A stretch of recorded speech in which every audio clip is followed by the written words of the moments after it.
Welcome to Blizzard Fire. We hope this video helps fire up your solution.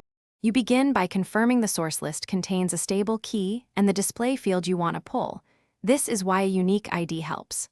Once done, open the target list settings and choose New Column, then select Lookup as the type. Make sure to pick the correct source list from the drop-down. This links the data.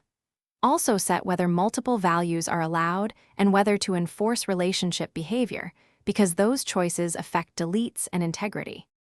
Now configure which source column appears in your target. Pick the display field and optionally add other fields to show in views. This reduces joins later. Once selected, choose single or multi-value lookup depending on whether you need one-to-one or one-to-many relations. Also set relationship behavior, restrict or cascade, because it governs deletions. Finally, save and immediately add a sample item in the target. To verify, finish by updating list views to include the new lookup field and index key columns to improve performance. This helps large lists.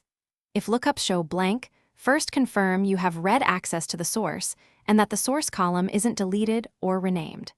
When you hit lookup limits or need cross-site data, use a calculated field or Power Automate to sync values as a workaround. If relationships break, revert cascade settings and restore missing items from versioning or recycle bin.